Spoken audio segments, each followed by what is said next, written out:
Hi, very good morning. I'm Dr. Janak Patel, MD General Physician. Today we'll be talking on one of the another interesting topic which is part of respiratory system as well as part of cardiovascular system we call as a pulmonary hypertension. You know very well hypertension means increase in the blood pressure. And if there is an elevation of pulmonary arterial pressure, we call as a pulmonary arterial hypertension. And if there is an increase in pulmonary vein pressure, we call pulmonary venous hypertension. So those are the different terms which will be utilized. We will be having other terminology also. So because of increase in the pulmonary pressure, either because of venous pressure or because of arterial pressure, pulmonary hypertension will develop. And secondary to pulmonary hypertension, you will have an increase afterload on right ventricle, which will end up with right ventricular hypertrophy.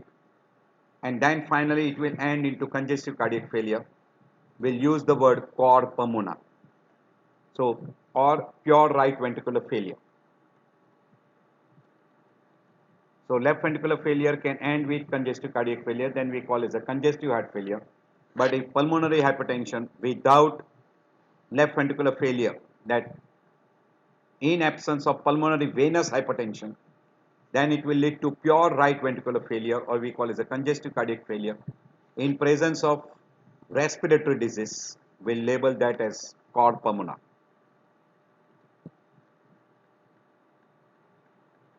So today we'll be talking only on pulmonary hypertension. First, regarding pulmonary arterial hypertension means sustained elevation of pulmonary arterial pressure more than 25 millimeter of mercury at rest or more than 30 millimeter of mercury at exercise or on echo Doppler more than 40 millimeter. So at rest 25 millimeter, with exercise 30 millimeter, and on echo if it is more than 40 millimeter, and it has to be sustained elevation of pulmonary arterial pressure, then we call that as pulmonary arterial hypertension.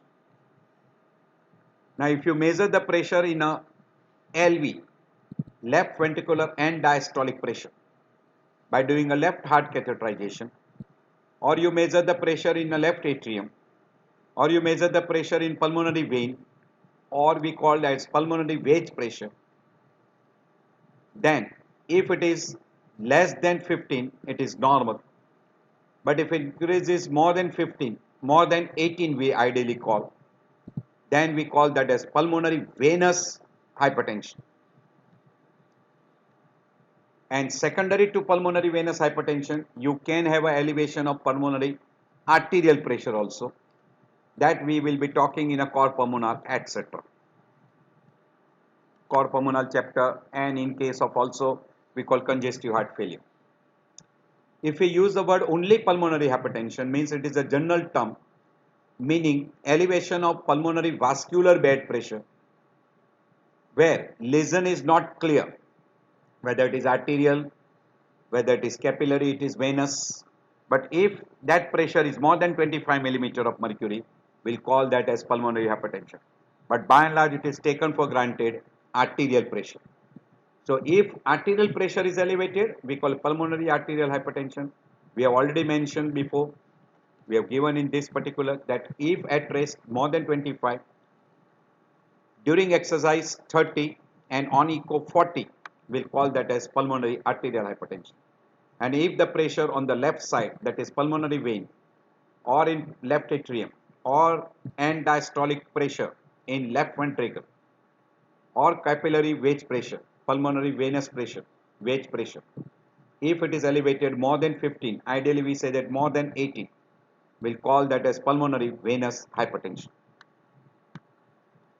There is one word called as a idiopathic, meaning diagnosis of idiopathic pulmonary hypertension is by undetermined cause.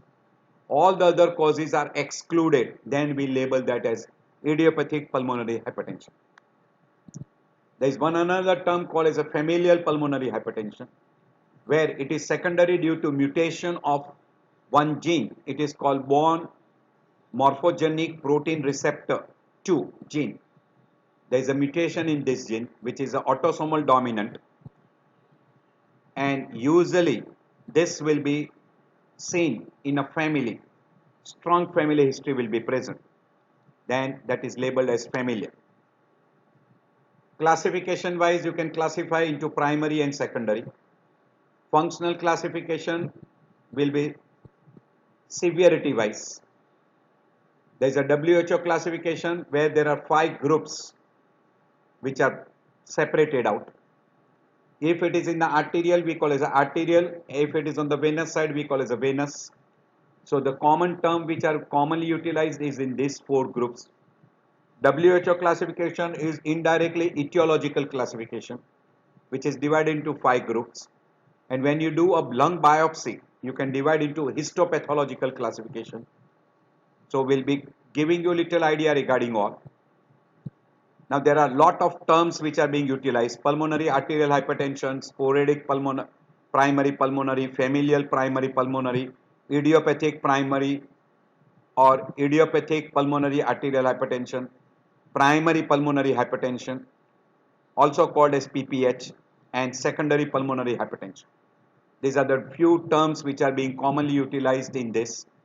We'll be going through some of those so you will understand very clearly. First differentiation, I'll talk of what we call as a WHO so you will understand much better. In WHO there are 5 groups. First we call as a primary pulmonary arterial hypertension, which includes idiopathic as well as familial. We'll be talking in detail further. So it is pure arterial hypertension, so we call as a pulmonary arterial hypertension. Second group is because of venous pressure elevation, so it is called as a pulmonary venous hypertension. So that will fall into these 2 groups, arterial and venous group. So this is arterial, this is venous group. Now pulmonary hypertension secondary to respiratory disease, it is put into a COPD or we call cor pulmonale group. Now here pulmonary arterial pressure is elevated, so it belongs to arterial group. So in arterial group, pulmonary arterial hypertension, COPD will be second group. Third group we call as pulmonary embolism or thromboembolism or chronic thromboembolic pulmonary hypertension. This is also arterial hypertension. So arterial hypertension can be group 1 of WHO, group 3 of WHO and group 4 of WHO. And miscellaneous group also, some of the condition will give rise to arterial hypertension, while venous hypertension is mainly left ventricular failure. So if you divide arterial and venous, 1, 3, 4 and 5 will belong to arterial group, while venous group will be only one, that is group 2. If you divide primary and secondary, 2, 3, 4 and 5 will be secondary, while group 1 will be mainly containing primary groups. But in that also there are some causes which can be secondary. So now we'll be talking of those according to WHO classification. So this is that particular classification we call as arterial hypertension, veno-occlusive hypertension, persistent pulmonary hypertension in newborn. These are the 3 groups which is arterial hypertension. Now in this first group we call as idiopathic or we call idiopathic PAH, pulmonary arterial hypertension, hereditary or we call familial variety, and then when it is associated with this other group, that is 1.4 and 1.3, that is drugs and toxins, connective tissue, HIV, portal hypertension, congenital heart disease, schistosomiasis, it is still put into what we call as a group 1, where we call pulmonary arterial hypertension. So this is classical pulmonary arterial hypertension, and in that this 0.3, 1.3 and 1.4 will be belonging to, because it is secondary due to some disease, then you can put them into secondary groups. While veno-occlusive disease, which can be idiopathic, which can be hereditary due to mutation of some genes, it can be due to drugs and toxins, or maybe with connective tissue, maybe with HIV infection, then it is called veno-occlusive disease. But again in this, it will finally end up with arterial hypertension. And there is one group which is persistent pulmonary hypertension of newborn, that is a separate group. So these are all three which are belonging to pulmonary arterial hypertension. While when it is because of a left heart disease, that is left ventricular dysfunction, systolic or diastolic dysfunction, valvular heart disease like AS, AR, MR, mainly acute AR and acute MR, congenital or acquired left side heart disease, and congenital or acquired pulmonary venous stenosis, those group will produce venous hypertension. That belongs to group 2 of WHO classification. Group 3 is because of secondary due to respiratory disease, we call as a chronic obstructive pulmonary disease, interstitial disease which is a restrictive lung disease, then mixed variety where restrictive and obstructive are together, then obstructive sleep apnea group, alveolar hypoventilation disorders, chronic exposure to high altitude, and developmental lung disease which can be there. These are all groups which will produce cor pulmonale, and that is group 3 of WHO classification. While group 4 is very commonly because of chronic thromboembolic pulmonary hypertension. Short form it is called CTE-PH. So chronic thromboembolic pulmonary hypertension, or it can be because secondary due to pulmonary artery obstruction like angiosarcoma, intravascular tumors, arthritis, congenital pulmonary artery stenosis, or parasites like hydatid cyst. But main important is chronic thromboembolic pulmonary hypertension.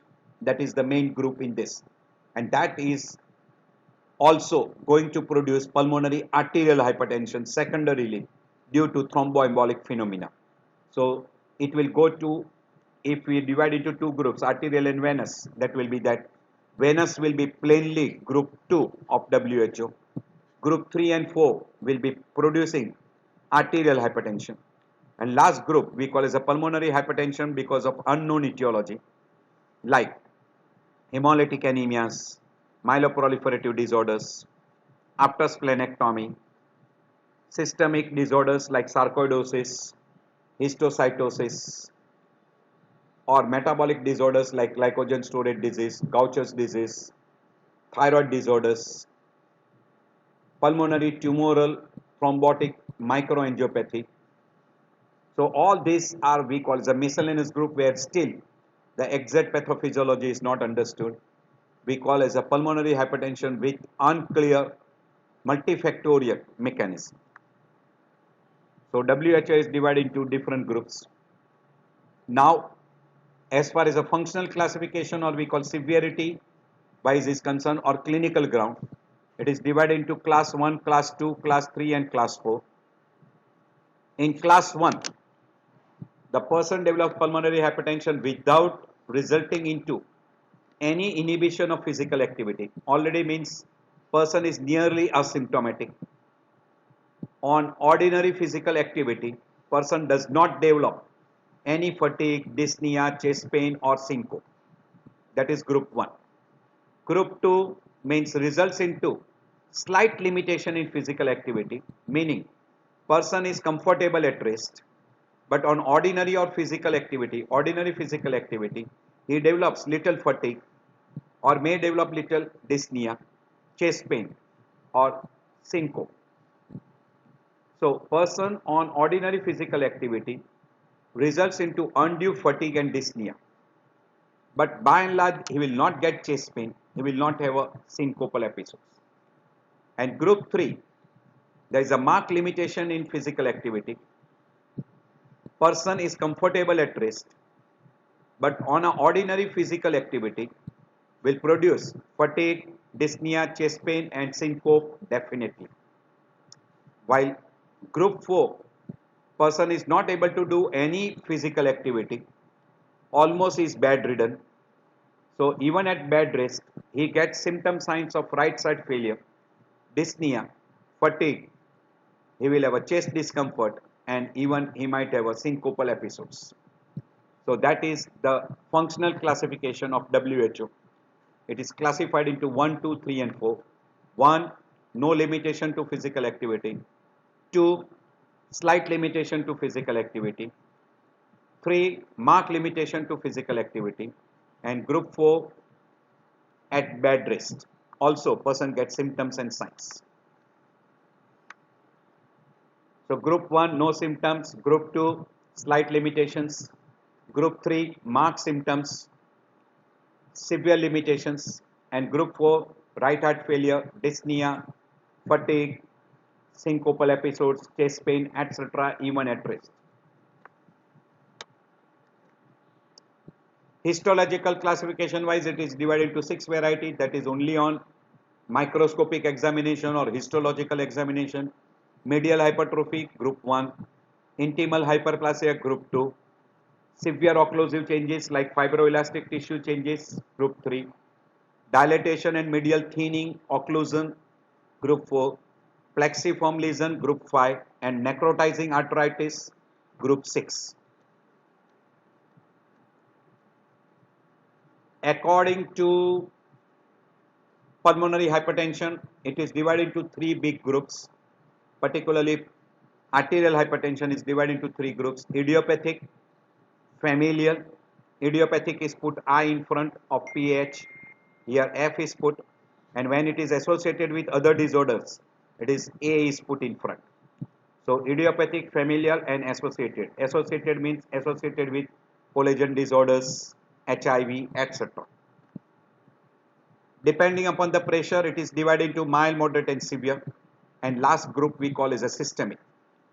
If pressure is more than 25 at rest and more than 30 after exercise. Now depending upon the pulmonary arterial pressure at rest between 26 to 35, it is called as mild, 36 to 45 moderate, and 40 more than 45 to up to 55 is called severe, and if it is more than 55 it is systemic. If you want to remember very easy way, more than 25 is mild, more than 35 is moderate, more than 45 is moderate, sorry, here more than 25 mild, more than 35 is moderate, more than 45 is severe, and more than 55. So 25, 35, 45 and 55. So that is the thing which is being utilized, mild, moderate and severe variety or systemic. If you take systolic pressure, diastolic pressure and mean pressure, so this is mean pressure. So here there is another way they classify mild, moderate and severe. Mean pulmonary arterial pressure, that is 30, 40, 50 and 60, or we call 25, 35, 45 and 55. So mean pressure wise 30, 40, 50, 60, but when you take an arterial pressure more than 25, more than 35, more than 45 and more than 55. So depending upon that, accordingly you classify, and that is what we call as, usually we measure the diastolic pressure. So it is 25, 35, 45 and 55. If you go for right heart catheterization, then you can use pulmonary arterial pressure, that is mean pressure, capillary pressure, pulmonary wedge pressure you can utilize, and post capillary pressure will be utilized when you use on left side heart catheterization, and depending upon that you can classify. If you are interested, you can go through your at leisure time this is mainly after catheterization.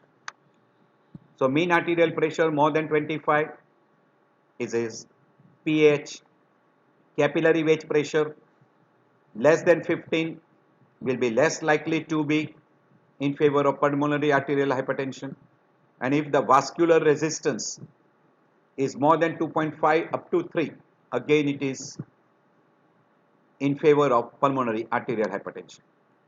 So there are three common words which are utilized. Pulmonary hypertension is relatively very common, but when you use the word pulmonary arterial, usually it is not common word which is being utilized. It is relatively uncommon. When blood pressure you measure, it is parallel to systemic. We call it a systemic or aorta pressure. Once in a while you can come across that level. Now we have already mentioned primary, secondary, arterial and venous. By and large the most common which is being utilized is a WHO classification. We have already gone through that. So primary pulmonary hypertension, secondary pulmonary hypertension, we have already told you. WHO wise, group 1 familial and idiopathic will be there, while in secondary it will be group 2, 3, 4, 5. So that will be included in what we call as secondary. Secondary you can divide into arterial and venous. Venous will be group 2 of WHO. We have already shown you that particular slide. And arterial will be group 1, group 3, 4 and 5. So that will be arterial. So group 1 is arterial, which is divided into two, primary and idiopathic. Primary we usually call as a PPH, primary pulmonary hypertension, and idiopathic pulmonary arterial hypertension you can divide into familial, sporadic. Associated conditions is usually labeled as associated pulmonary arterial hypertension, which includes collagen vascular disease, portal hypertension, HIV, drug toxins, etc., or persistent pulmonary hypertension in newborn.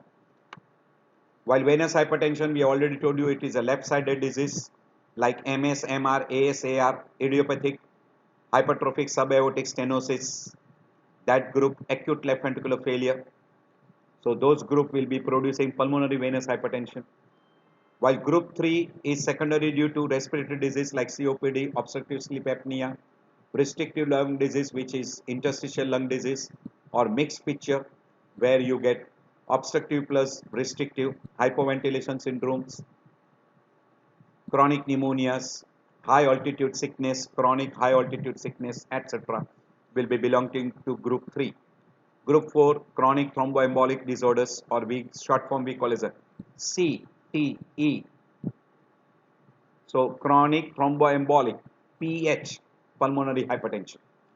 And you can include one more in that, sickle cell disease, parasites, particularly we call as hydatid cyst, schistosomiasis, those, or embolic from tumors, foreign body, etc. And in miscellaneous, mainly histiocytosis, mechanical compression of pulmonary vasculature like tumor, foreign bodies, capillary hemangiomas, etc., where exact pathophysiology is still not understood. Sarcoidosis is included in miscellaneous group. If you get here, this is venous side. So this is blood is coming to right atrium, from right atrium to right ventricle. This is superior vena cava, inferior vena cava. When blood from a right ventricle enters into pulmonary artery, and any pathophysiology which is here or in capillary will result into pulmonary arterial hypertension. So disease of pulmonary artery and pulmonary capillary will usually end up with pulmonary arterial hypertension. We call it a group 1. Also group 3, group 4, and some of the group 5.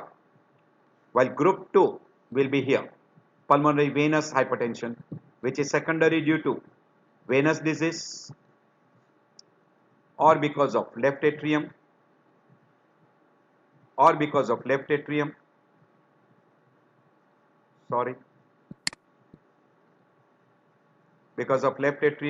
or left ventricle.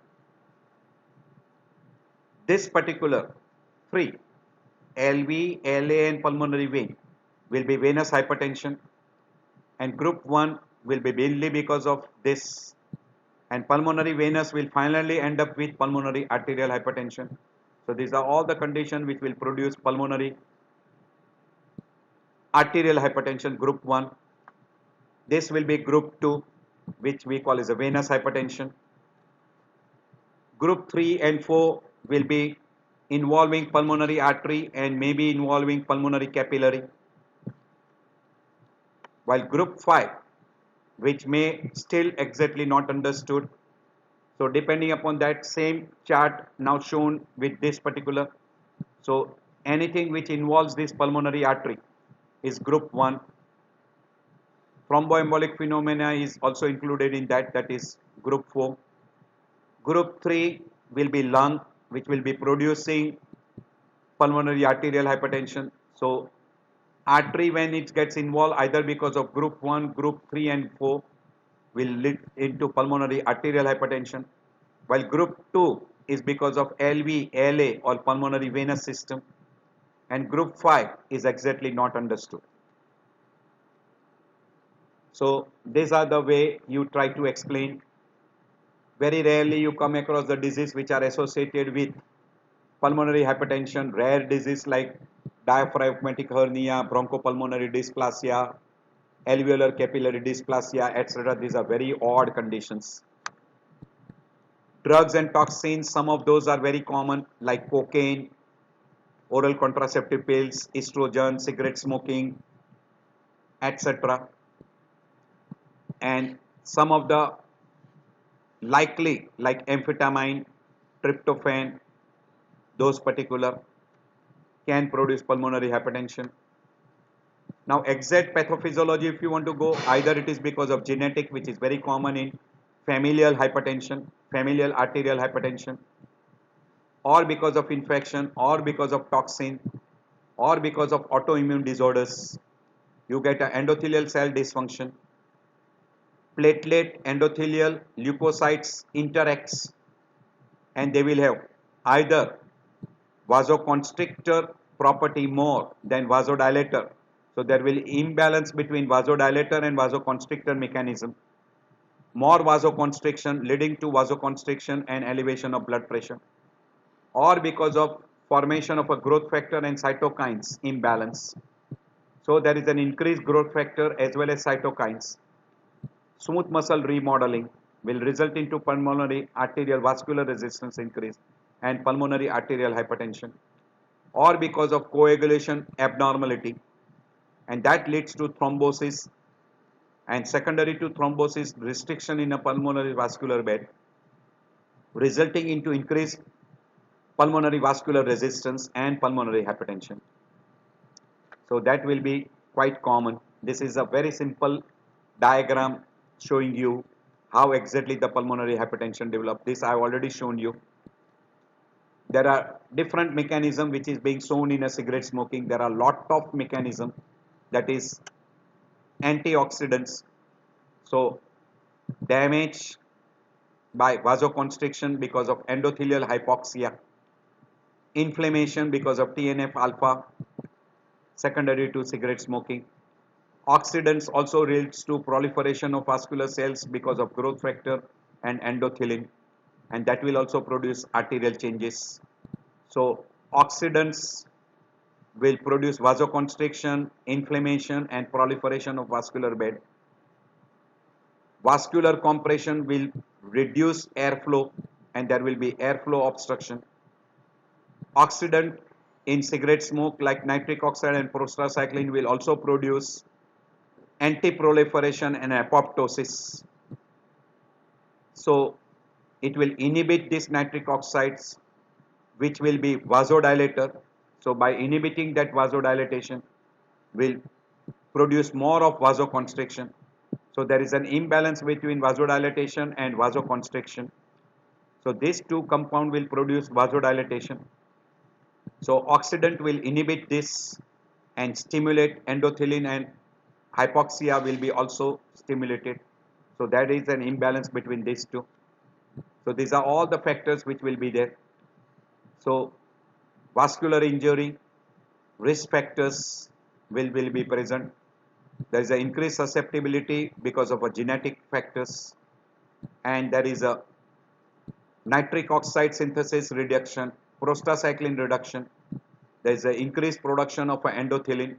All that will produce vascular changes, and there will be gradual remodeling of the arteries, leading to hypertrophy and occlusion and vasoconstriction. So it is by endothelin pathway, prostacyclin pathway, or nitric oxide pathway. It results into vasoconstriction and proliferation. As far as prostacyclin is concerned, it results into vasodilatation and anti-proliferation. And nitric oxide pathway will result into vasodilatation and anti-proliferation. So these two pathways are protective, which are inhibited by oxidants and insults, while endothelin pathway, which is stimulated by smoking and oxidants, which will produce vasoconstriction and proliferation, and inhibiting these two pathways, it will further lead to vasoconstriction and proliferation. So proliferation, thrombosis and vasoconstriction is the prime, and that will end up with a vascular remodeling. Also inflammation will lead to vascular remodeling. That is called as a two-hit hypothesis because of a modified gene, or we call gene mutation, or because of environmental factors. There is endothelin which is increased, prostacyclin factor is reduced, ACE inhibitors, angiotensin 2 is increased, fibrinolysis is affected. There are also other factors which are being affected, like serine elastase, serotonin transporter and serotonin uptake is increased, nitric oxide is reduced, growth factor is increased. All these factors together will lead to vascular bed remodeling and vasoconstriction, and finally will produce primary pulmonary hypertension. So there are two factors which are working, one which is stimulator, which stimulates constriction, and one which inhibits dilatation. So growth factors, oxidant stress, inflammations, serotonin, endothelin,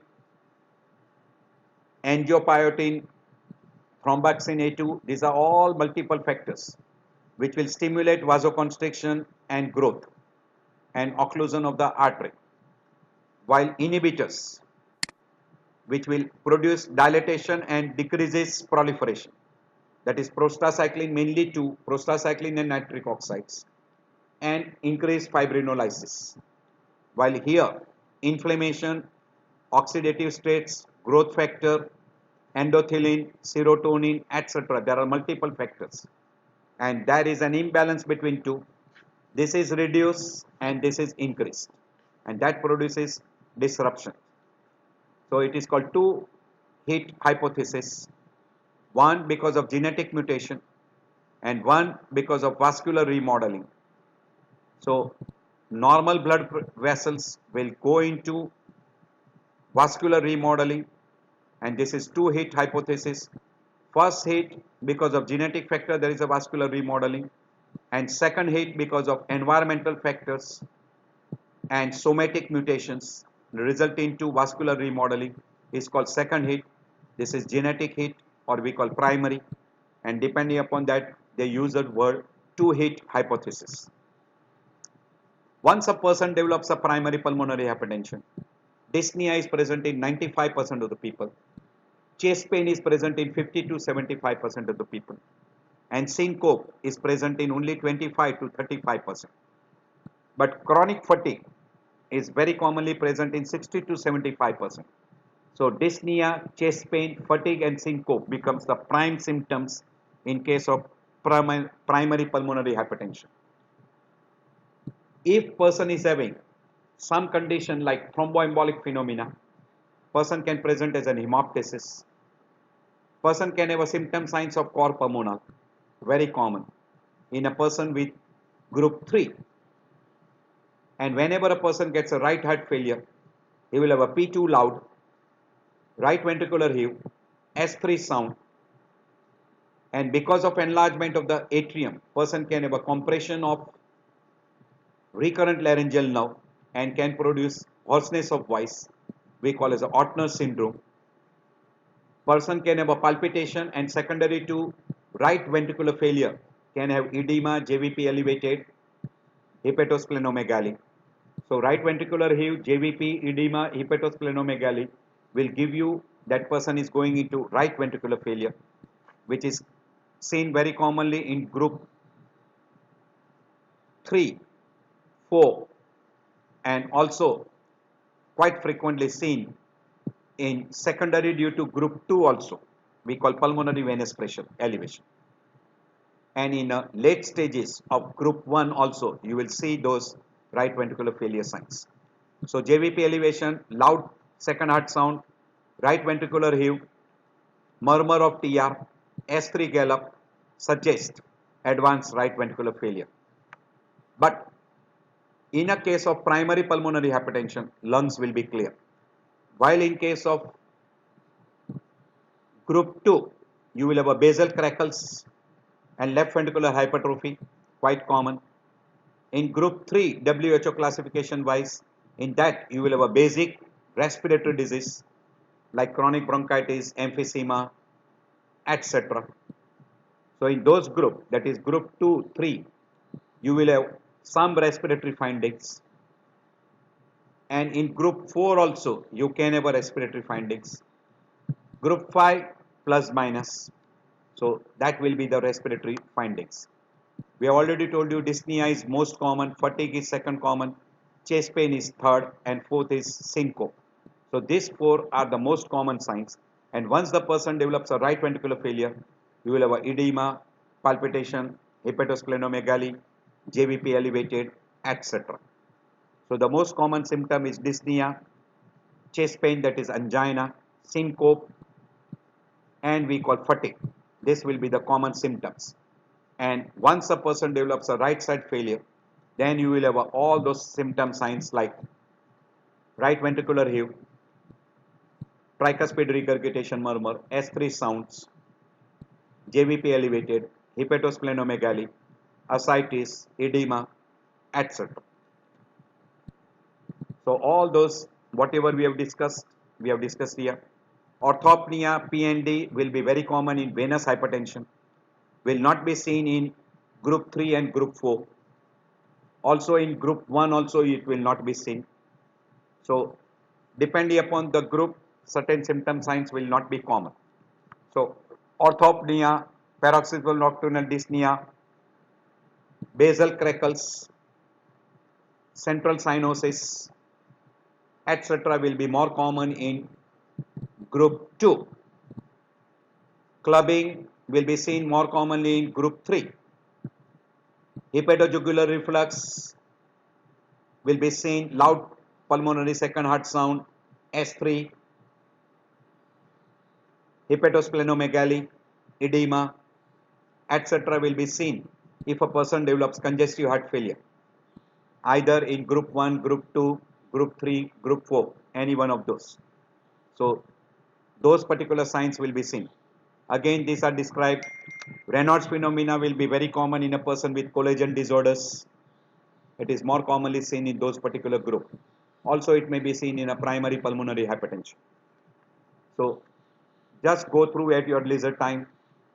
These are all the signs what we have mentioned before. So telangiectasia, calcinosis, Raynaud's phenomena will be more commonly seen with collagen disorders group. JVP elevated, right heave, TR murmur, loud P2, edema, etc. will be more commonly seen in a person with a right ventricular failure, which is more common with group 1, group 3, group 4. But in group 2, LVF sign plus right ventricular failure signs. So reason to suspect, if any person who comes to you with a unexplained dyspnea, There is Raynaud's phenomena. You got CREST, C for calcinosis, R for Raynaud's, E for esophageal motility, S for uh, I think syndactyly, and telangiectasia. So if you get that, you call that as a CREST syndrome. Or if there is a HIV, sickle cell, obstructive sleep apnea, strong family history, etc. All those will give you possibility of pulmonary arterial hypertension. You can use stimulant test, or even after giving a good oxygen, if the pulmonary hypertension is reduced, it is because of, by and large, because of a left side heart failure, venous hypertension, rather than arterial hypertension. And if you stimulate, give CCB, and if there is a fall of pulmonary arterial pressure, it is in favor of more in case of pulmonary arterial hypertension. So depending upon, this is classification according to your functional wise. So how much person has got limitation in physical activity, you classify into class 1, class 2, class 3 and 4. We have told you no limitations of physical activity, class 1, slight limitation, class 2, marked limitation, class 3, and at rest you get symptom signs of right side heart failure plus all the symptoms like dyspnea, fatigue, chest pain, syncopal episodes, etc. You will label that as class 4. You can put them into different risk group, low risk, intermediate risk and high risk, by looking at clinical evidence of right ventricular failure, progress, how it is progressing, WHO classification, 6-minute walking test, BNP. BNP will be elevated in high risk group, BNP will be mildly elevated, group 2 and 3 will be more commonly having a low risk, while group 4, that is what we call as a chronic thromboembolic phenomena, will be mainly group 4. So that will be at a high risk. Echocardiography, mild RV dysfunction in lower risk, severe RV dysfunction will be in a high risk group. Hemodynamic wise, if there is a very high right atrial pressure, then it is more in favor of a high risk group. Near normal right atrial pressure will be more in favor of a low risk group. So you can utilize this particular chart for differentiating a low risk group and a high risk group, because in high risk group you will require a separate line of treatment. These are the different apps which are available, which you can fill in and you can get your, whether it is a high risk group or a low risk group. You can download that in your mobile and you can get that particular score. These are different scores which are being there, and you can sum up that and identify if it is more than 6, it is definitely high risk group. So this is risk calculation, different material. Now once you have got this, now how you approach? By and large, the most important test which helps you to differentiate lot of condition is echocardiography. So if you do a echocardiography and echocardiography shows pulmonary wedge pressure is more than 18, straightforward it is a venous hypertension. Or if there is a clinical evidence of valvular heart disease like MS-MR, AS-AR, but more of MR and AR, left ventricular hypertrophy, left ventricular dilatation, left ventricular and diastolic pressure is elevated, and pulmonary capillary wedge pressure or pulmonary venous pressure or left atrial pressure is elevated, it is straightforward in favor of a left heart disease. Or if there is a clinical evidence by echocardiography showing you a coronary artery disease like hypokinesia, hyperkinesia, etc., that also goes in favor of left heart disease. If you do echo and find out that there is a congenital heart disease which is going to have right to left shunt, they will be more prone to have left side disease.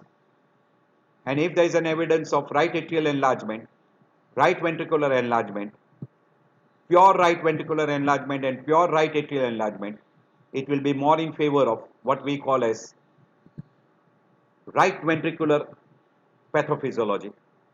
Secondary due to either because of artery like primary pulmonary hypertension or idiopathic pulmonary arterial hypertension, familial pulmonary arterial hypertension, that group, or maybe group 3 and group 4, that is corpulmonal group, and chronic pulmonary thromboembolic pulmonary hypertension, chronic thromboembolic pulmonary hypertension.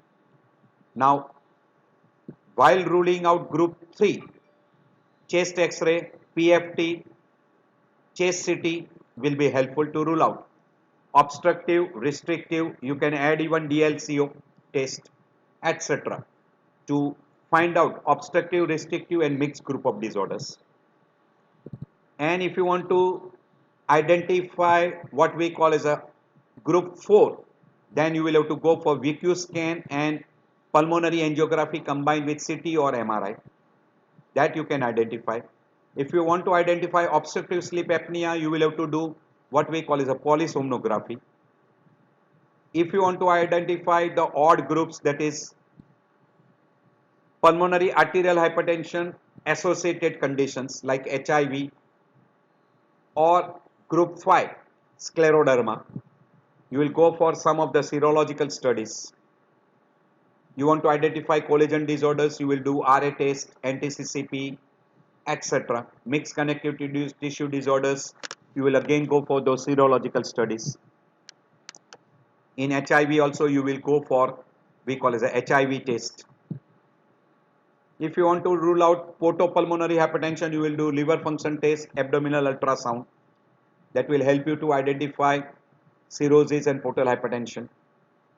And you want to rule out what we call as a primary pulmonary arterial hypertension, you will do right heart catheterization, which will give you much better idea regarding a pulmonary arterial hypertension, etc.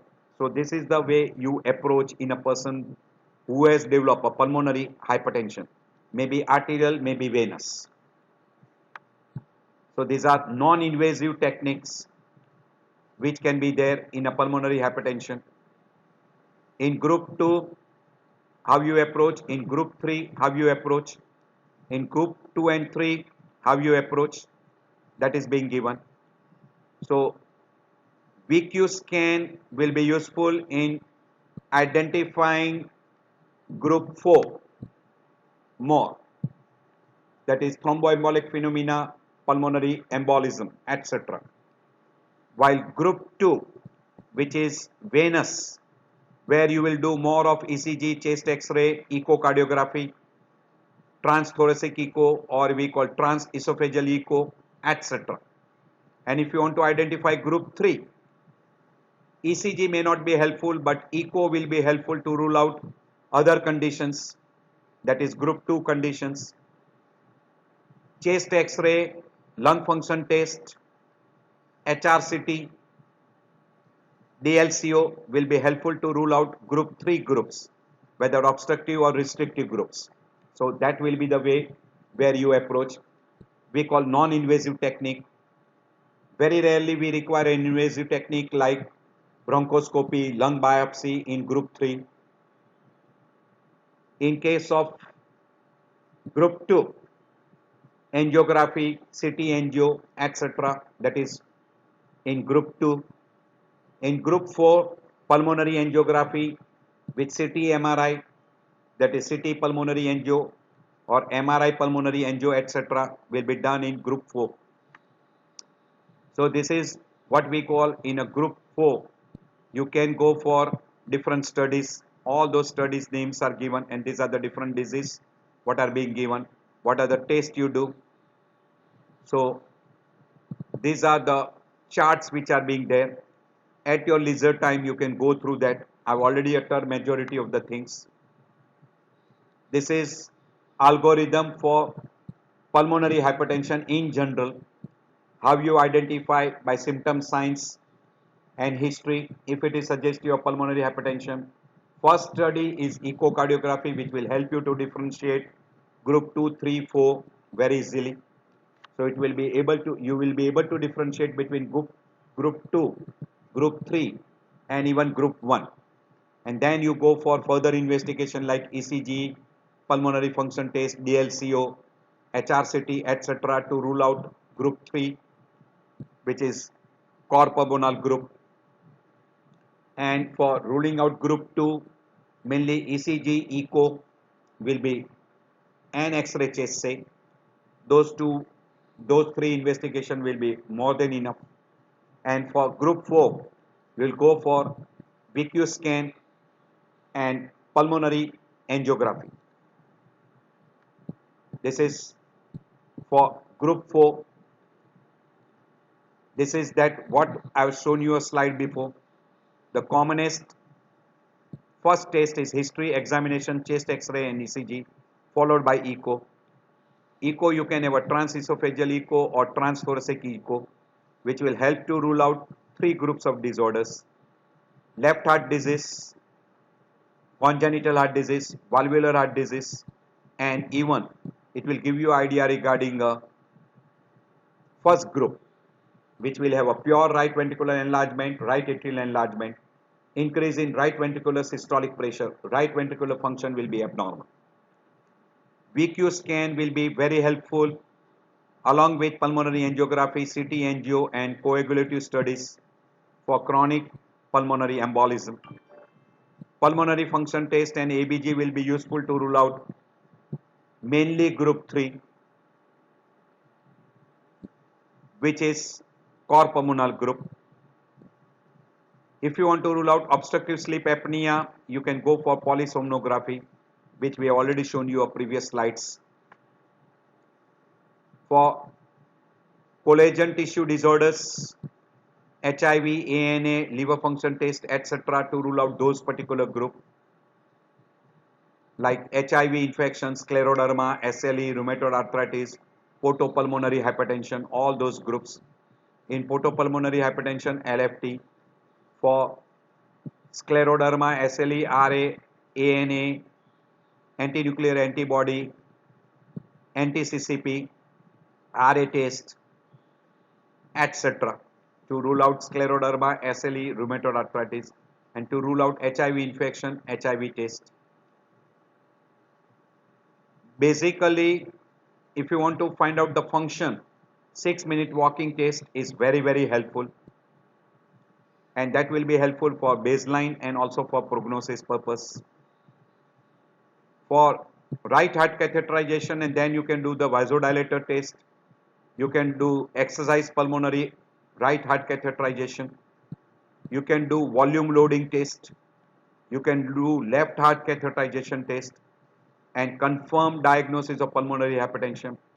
You can have a hemodynamic profile, and you can also find out the pulmonary vasodilator response, which will be helping you to decide what type of treatment you can go for. So these are all permutation, combination, multiple. This is a good chart. This you can utilize very nicely for a person in whom you suspect pulmonary arterial hypertension. This is the base chart in 2 parts. This is another chart you can go through. Same thing presented in a different pattern. This is again a similar way. In a suspected case of pulmonary hypertension, how you approach. This is how you utilize echocardiography in patients suspected with pulmonary hypertension, and then how you go that in a dilated RV you can go for pulmonary function test, differentiate obstructive and restrictive. If it is restrictive, go for HRCT. If it is obstructive, you can go for DLCO test. Then if it is in HRCT, infiltrative lung disease, or whether it is pulmonary thromboembolism or it is a enlarged pulmonary artery, you can go for CBC, ANA, HIV, thyroid function test, liver function test, etc. And then you can go for finding out further exercise testing, 6-minute walking test, pulmonary catheterization, right heart study, effect of vasodilator, etc. And if you are suspecting left heart disease, you can go for left side cardiac catheterization and study. So all what we have discussed before is mentioned here. So these are all the different investigative findings you can go for. These are the first initial investigative finding what you can do in a pulmonary hypertension. These are the importance of each: chest X-ray, echo, pulmonary function test, lung perfusion scan, or we call as a VQ scan, CT scan, echocardiography, contrast study, contrast echo, Doppler echo, exercise testing, etc. BNP can be utilized to differentiate between what we call as a congestive heart failure, that is right side failure. If BNP is elevated, it is in favor of a right ventricular dysfunction. So you can utilize that. 6-minute walking test, cardiopulmonary exercise test is also useful. Right heart catheterization is very helpful. We already discussed all this part, so I'm skipping over. This is a typical X-ray which you see in a pulmonary hypertension. You see uh, left atrial enlargement, double atrial shadow you can see. You can have a little RV, mild cardiomegaly. So increased size of a pulmonary artery, right ventricular hypertrophy, by and large clear lung suggest primary pulmonary hypertension. So you can have a prominent pulmonary artery, right side descending pulmonary artery is also prominent. RV enlargement is useful to confirm there is a right ventricular hypertrophy. Echocardiography will give you much better idea and differentiate between venous and arterial very clearly. Further, it can be helped by right heart and left heart catheterizations. ECG will also help you to differentiate RVH, RAE from LVH, LAE, ischemic heart disease, etc. So those finding will be also helpful. In a pure right side disorders, particularly group 3, group 4, you will have a RVH, P pulmonale, tachycardia, etc. This is very characteristic, showing you RVH and P pulmonale. Right heart catheterization is a gold mark, gold standard. 6-minute walking test is useful very frequently to differentiate different groups, functional groups, that is group 1, group 2, group 3 and group 4. I've already mentioned regarding a right heart catheterization, left heart catheterization. Vasodilator test is useful because when you give a vasodilator and if there is a fall of blood pressure of at least 10 millimeter and if the value becomes less than 40, together with cardiac output changes, it is positive for acute vasodilator response, and this is very helpful in treatment, particularly calcium channel blocker. So all those are being utilized. You can go for right heart catheter. This is the typical we call Swan-Ganz catheter is being utilized. CT chest, pulmonary arteriography, that is useful for arterial disease, polysomnography for OSA. Transesophageal echo is very useful for identifying RV, LV, etc. Cardiopulmonary exercise test will be also useful to identify how severe the cardiopulmonary function is being affected. You can go for a PET scan also. You can go for VQ scan, PFT, ABG, perfusion scan, high resolution CT scan, immunological studies, etc. And you will have to put them into different groups. Mainly WHO groups and functional group is very important. Histological study is very rarely being done by doing a lung biopsy. Very rarely done. Management will depend upon the treatment of underlying cause, treatment of pulmonary hypertension, and treatment of congestive cardiac failure. And for that, we divide the general measures, medical treatment, and surgical treatment. In medical treatment, diuretics, coumadin, that is anticoagulants, oxygen, digoxin, and treatment of pulmonary arterial hypertension is the mainstay in medical treatment. As far as surgical treatment is concerned, in a late stage, atrial septotomy and lung transplant becomes the end stage disorders treatment. So management will depend upon the medical, that is digoxin, diuretics, oxygen, anticoagulants, vasodilators. In vasodilators, CCB, prostacyclin, PDE inhibitors, endothelin receptor blockers, etc. And in late stage atrial septotomy, heart lung transplant or only lung transplant, depending upon what it is. So in a non-pharmacological therapy, you can utilize in a case of a pulmonary thromboembolism, that is endarterectomy or balloon pulmonary angioplasty. Atrial septotomy, lung transplant, heart lung transplant is rarely being done, and it is done in a end stage when your drug therapy fails. Pulmonary artery denervation is recently being tried. Radiofrequency ablations catheter is being utilized to reduce pulmonary hypertension. These are all the treatment. And depending upon the stage A, stage B, stage C, low risk, high risk, these are all the treatment which are being advised. Usually in stage A, treatment of sleep apnea, obesity, etc. should be done. In stage B, calcium channel blocker.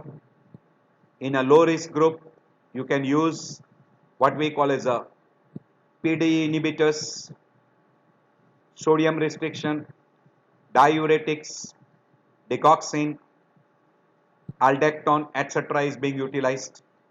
Once a person reaches to a high risk groups, now IV medications are being given. Then you can go for a combination therapy and you can use multi-drug therapy. And in a refractory case, when all this treatment fails, now he needs inotropes and he might have to undergo atrial septotomy, lung transplant or heart lung transplant. And nowadays they also try what we call as a pulmonary artery denervation by radiofrequency ablations. This is a guideline which was given in 2007. You can go through this guideline depending upon the different functional classification. This is class 2, class 3, class 4. What are the treatment being advised? This is usually in a class 1 advice. This is same thing given in class 2, 3 and 4. What are the treatment being advised in class 2, 3 and 4? What do you do? This is initially when you detect pulmonary hypertension, what you do. You can utilize anticoagulation, diuretic, oxygen, digoxin, etc. Then you can add oral contraceptive pill, oral CCB, sorry, not contraceptive pills. You will have to stop contraceptive pills. And if the person has got a very high risk group, you might have to give IV, PDE inhibitors, endothelin receptor agonist, etc. These are all the treatment you can give. And in a end stage, you can go for atrial septostomy, lung transplant, heart lung transplant, or even nowadays you can go for a pulmonary artery denervation by radiofrequency ablation. So same thing, whatever we have given is given in a separate slides. What you do in a early stage, what you do in a late stage, that is stage 2, stage 3 and stage 4. These are general measures what you do. These are supportive measure line of treatment. Atrial septotomy, you create a hole by using a catheter, balloon catheter, and you create a what we call as a enlarges the foramen oval by using a balloon catheter, and you create an artificial ASD. Or you can also go for Pott shunt. Pott shunt is a shunt which is created between left pulmonary artery and atrium, or you can create between right pulmonary artery and aorta. This is between aorta and pulmonary artery. This is called Pott shunt.